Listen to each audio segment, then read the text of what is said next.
Bonjour à tous, c'est Laurent du site objetdefilm.com. Si je vous dis Sylvester Stallone versus Wesley Snipes dans un futur où règne le politiquement correct, vous me répondez Demolition Man, évidemment. Générique et on se retrouve juste après. Bon, comment ça marche cette histoire ?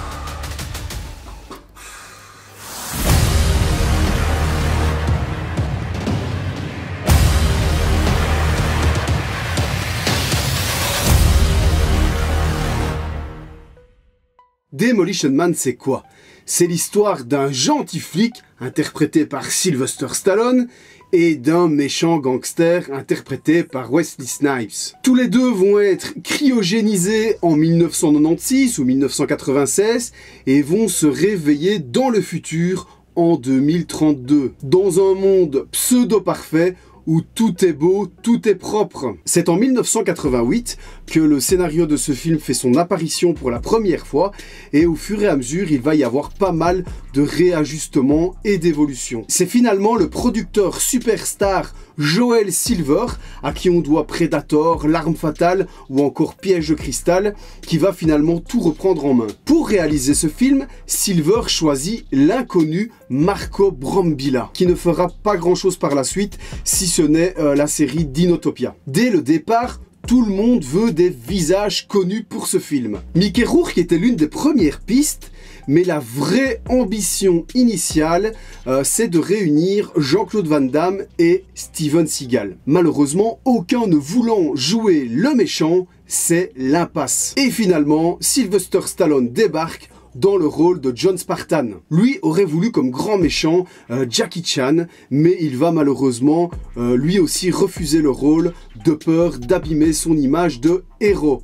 Et c'est donc là que Wesley Snipes arrive. Pour Stallone, c'est le début d'une décennie compliquée, où il traîne sa gloire passée et où il tente d'affronter une ère nouvelle. Le virage des années 90-90 a été difficile pour lui, avec Tango et Cash et Rocky V qui n'ont pas super bien fonctionné, ou encore les comédies L'embrouille est dans le sac ou Arrête, ma mère va tirer, qui ont été plutôt des bides, il faut bien l'avouer. De son côté, Wesley Snipes est une valeur montante. Révélé par Spike Lee dans Jungle Fever pour ensuite affronter Sean Connery dans Soleil Levant, il va pour finir avoir ses premiers rôles comme dans le film Passager 57. Le duel entre les deux a donc une portée hautement symbolique, entre le rock d'hier et la fougue punk de demain. Dans le futur de ce film, c'est celui du politiquement correct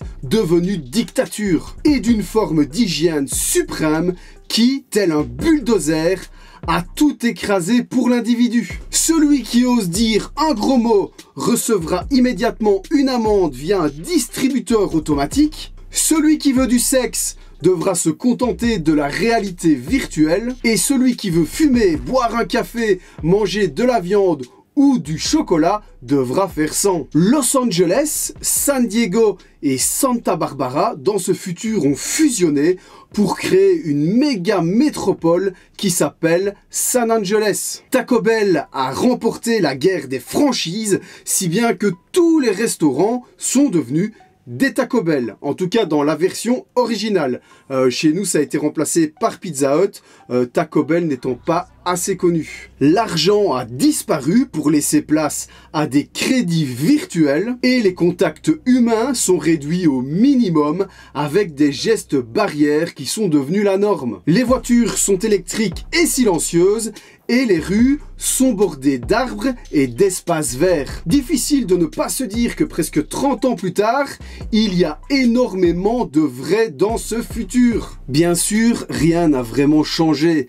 Les sous-sols de San Angeles cachent un bidonville géant comme si on avait voulu cacher toute la pauvreté sous cette cité radieuse et verdoyante. La révolte gronde, et ce sous-sol est le seul territoire libre, où chacun a le droit d'être irresponsable, vulgaire, bête et sale. Il faut savoir que la production de Demolition Man a été bien plus compliquée que prévu. Le budget initial de 50 millions de dollars a explosé jusqu'à approcher les 100 millions de dollars de budget. Et à sa sortie, on ne peut pas dire que le film soit un véritable carton. Il rapportera pas loin de 160 millions au box-office, sachant que son budget avait explosé, c'est pas un véritable succès, mais peu importe le bilan financier, ce film deviendra culte. Et du coup, place maintenant à un accessoire utilisé dans le film, comme dans toutes mes vidéos. Je vous mets un petit générique et on se retrouve juste après. Voilà, donc il est juste à côté de moi, comme vous le voyez. C'est une chemise de femme utilisée par un des agents, donc plutôt un personnage secondaire. Je vais vous mettre quelques images que j'ai pu trouver dans le film, où on voit voilà ce genre de modèle. C'est pas exactement le même que Sandra Bullock porte. Là, on est plutôt sur les policières, je vais dire, qui sont derrière les ordinateurs, donc on peut voir dans le commissariat. Je trouve cet accessoire plutôt cool. Donc je dis accessoire, c'est plutôt un vêtement. Et ce qui m'a donné envie de l'acheter, je vais vous dire, c'est le patch.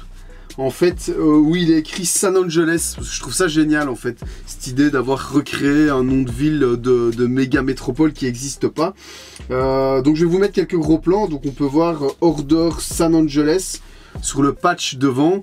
Vous avez cette fameuse... de nouveau, ce fameux patch, je sais pas comment appeler, qui peut s'enlever, rouge et jaune au col. Voilà.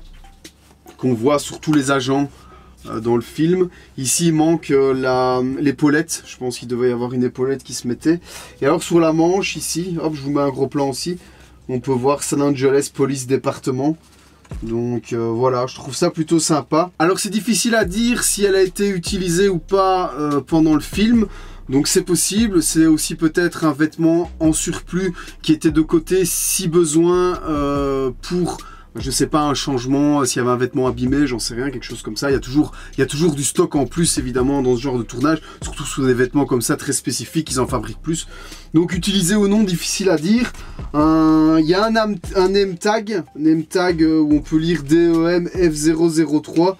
Donc DEM, Demolition Man, je suppose, sans certitude. Sur des vêtements principaux, d'acteurs principaux, souvent il y a leur nom. Soit via des étiquettes comme celle-ci, soit directement sur le col.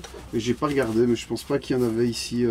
Soit directement derrière le col, sur l'étiquette, à l'intérieur du vêtement. Bon là, il n'y a rien. Mais des fois, il y a le nom de l'acteur. Ou alors le nom de l'acteur, ou plutôt le nom du personnage qu'il interprète. Donc ça peut être aussi des signes voilà, d'authenticité, même si c'est pas suffisant d'avoir que ça. Mais voilà, ça peut aider, ça peut aussi guider de savoir si c'est plutôt un acteur principal ou plutôt en arrière-plan. Donc voilà, je trouve cet accessoire, enfin ce vêtement plutôt cool. Je sais pas ce que vous en pensez, laissez-moi votre avis en commentaire. N'oubliez pas de vous abonner à la chaîne. Un grand merci d'être de plus en plus nombreux à me suivre. Et j'ai envie de finir cette vidéo par une petite question qu'on est beaucoup à se poser. Mais comment on utilise ces 3 coquillages, bordel de merde? Laurent, vous avez une amende de 1 crédit pour infraction au code de moralité du langage. Salut